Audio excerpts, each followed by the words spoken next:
Salve, eu sou o Rogério, esse é o Sem Tempo contando as melhores histórias. Se você é novo por aqui, dá um pulinho lá no Sobre e no Playlists, que você vai identificar mais ou menos a temática do canal e vai conhecer um pouco das histórias que nós contamos por aqui. Recentemente eu fiz uma enquete ali na aba Comunidade, acho que é assim que se fala, a aba, né, Comunidade, perguntando que tipo de vídeo vocês gostariam de estar vendo. É claro que venceu eu visitar lugares assombrados, porque vocês querem que eu, né, enfrente esses negócios aí, mas beleza, vamos lá, vou visitar esses lugares, na medida do possível, vou gravar e contar a história deles para vocês. Recentemente estive em São Luís do Maranhão, lugar lindo, incrível, e olha, falando com propriedade, porque eu conheço o Brasil inteiro, São Luís é incrível, visitem assim que vocês tiverem a oportunidade, porque é muito bom São Luís. E eu visitei o centro histórico e pude conhecer ali uns lugarzinhos que o pessoal conta algumas histórias assombradas e tudo, e é o que eu vou estar passando para vocês aqui hoje. Assistam aí, se você ainda não é inscrito, se inscreva, curta, comenta, compartilha. O primeiro lugar que eu visitei lá foi o Palácio das Lágrimas. O que a lenda reza, né? Dois irmãos portugueses se mudaram para São Luís do Maranhão com a perspectiva de fazer fortuna, ficarem ricos, prosperidade, e somente um deles prosperou. Um deles cresceu, foi um comerciante bem-sucedido, era uma pessoa muito querida pela comunidade, mesmo fazendo algumas coisas que para a comunidade não era normal naquela época, já mostra que ele era uma pessoa diferenciada, porque ele se casou com uma pessoa que todos tinham como escrava, ele teve filhos com ela, e mesmo a sociedade considerando esses filhos bastardos, ele cuidava deles normal, tinha uma vida muito boa, dava uma vida muito boa para eles, e tinha uma família legal, ele prosperou. O outro irmão, infelizmente, Aí tem algumas pessoas que relatam que ele se envolvia muito com jogo, se envolvia com coisas ilegais, comércio ilegal e tudo, era trambiqueiro. Outros relatos que ele só não era uma pessoa tão bem para administrar os recursos quanto o irmão dele. Isso fez com que ele não prosperasse, pelo contrário, ele foi se endividando, foi se tornando uma pessoa mais amarga, uma pessoa mais de difícil convivência, difícil lida, e até que o sentimento de inveja pelo próprio irmão foi crescendo, tomando conta dele, até que ele arquitetou um plano para matar o próprio irmão e ficar com as riquezas do irmão, já que pela sociedade a família do irmão não era vista como uma família legalmente correta para aquela época, né? Então os filhos eram bastardos e a esposa era uma esposa escrava. Então ele, matando o irmão, ele ficaria com todas as posses do irmão para ele, casa, recursos, comércio, e ele resolveria a vida dele. E ele foi lá e fez isso. Algumas pessoas dizem que ele envenenou o irmão, outras pessoas dizem que ele preparou uma emboscada. No primeiro momento ninguém descobriu que o irmão tinha sido assassinado. Ele apareceu morto, foi encontrado morto e ficou aqui. O irmão que arquitetou o plano do mal ficou com tudo, ficou com a casa, dominou tudo.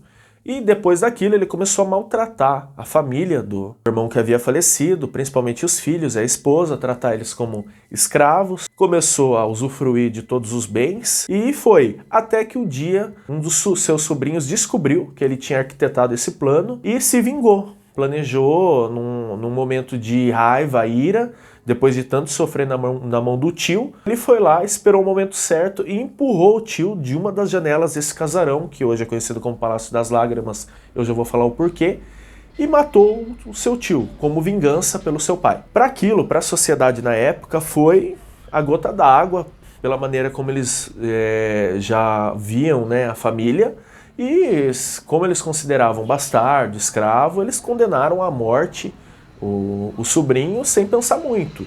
E o sobrinho foi enforcado na praça que fica na frente do próprio casarão, né, do próprio Palácio das Lágrimas. Ali tem a igreja de Santo Antônio, tem a Praça do Largo e a forca foi feita ali e se deu o desfecho de toda a história.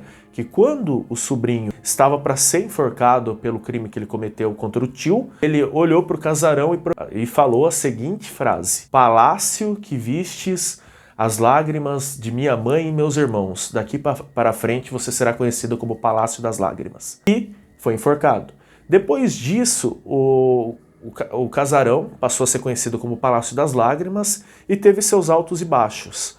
Em vários momentos ele passou a condição de abandonado, em momentos ele se tornou comércio, foi uma distribuidora de cereais, farinha, esse tipo de coisa, e também foi até uma faculdade de odontologia. Hoje, infelizmente, o casarão está abandonado, o que alimenta ainda mais as histórias sobrenaturais sobre ele. Então tem muitas pessoas que comentam que veem vultos, que veem o semblante de uma pessoa andando pela casa, pessoas na janela, barulhos, às vezes grito de dor e, assim, o que gera o grande desfecho, que contribui até mesmo pelo nome, que as pessoas já viram água saindo de dentro da casa, como se fossem lágrimas escorrendo pelas escadas, né, e pela calçada da casa, sem explicação. Simplesmente a água aparecia e sumia do nada, que eles consideravam lágrimas. Esse é o primeiro relatozinho mostrando o lugar que eu visitei para vocês.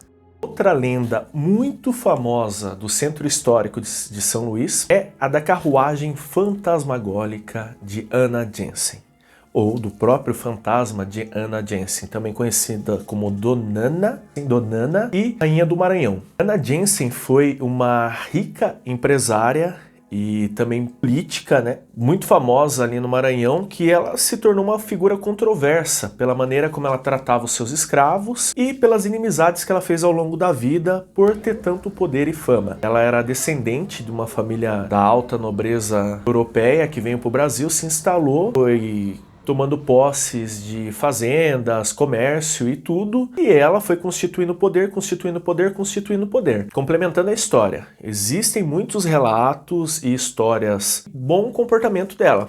E também existem as histórias pesadas, assim, negativas, ruins, onde ela maltratava demais os escravos. Dizem até que ela tinha um poço onde os escravos, e o fundo desse poço eram estacas e ferros, e quando o escravo não obedecia a ela, ela simplesmente jogava ele lá dentro e, por todas essas desavenças, pela figura controversa que ela era, ela plantou o imaginário popular ali com o que vocês puderem pensar de coisas assustadoras. E dizem que quando ela faleceu, ela foi condenada pelos atos ruins que ela fez durante a vida a vagar pelo centro de São Luís às sextas-feiras. Aí algumas pessoas falam que são tais sextas-feiras, tem as sextas-feiras certas. Outras pessoas falam que qualquer sexta-feira que você estiver andando pela madrugada ali nas ruas de São Luís do Maranhão, você pode encontrar com a carruagem fantasmagórica de Anna Jensen. Seus cavalos petrificados, pegando fogo, algumas imagens parecem até uma mula sem cabeça, guiadas por um escravo também zumbificado, sabe? Uma pessoa podre que já faleceu, toda desfigurada, e ela dentro da carruagem. E se você encontrar com ela, ela vai parar e vai te oferecer uma vela. E você precisa aceitar essa vela, porque senão algo de ruim pode acontecer com você. Aí varia um pouco a história. Alguns dizem que ela entra na sua cabeça, que o negócio fica meio louco. Outros dizem que ela te persegue, alguma maldade ela vai fazer com você. E depois que você recebe essa vela, você leva para casa e no outro dia essa vela vira um osso, assustando mais ainda a pessoa que teve essa experiência. Bom, esses foram os 2 relatos de hoje. Tenho mais alguns vídeos que eu fiz lá em São Luís, tem os vídeos que eu fiz em outras localidades. Vou tentar fazer um bem bolado para alimentar essa playlist aqui do canal também. Se você ainda não é inscrito, se inscreva, curta, comenta, diz aí o que você achou desse modelinho de vídeo novo aqui que eu estou fazendo, dá umas sugestões, sou todo ouvidos, participa lá das enquetes na aba comunidade e tamo junto. Domingão, Histórias de Boteco, tem uma história muito boa esse final de semana para contar, o Capilobo. E assim, história heróica, hein? Conheci um cara lá no Pará, lá em Marabá, que ele enfrentou o Capilobo para salvar seu cachorrinho. Então domingo tem essa história aqui no canal, tá? Esse domingo agora. Tamo junto, até a próxima.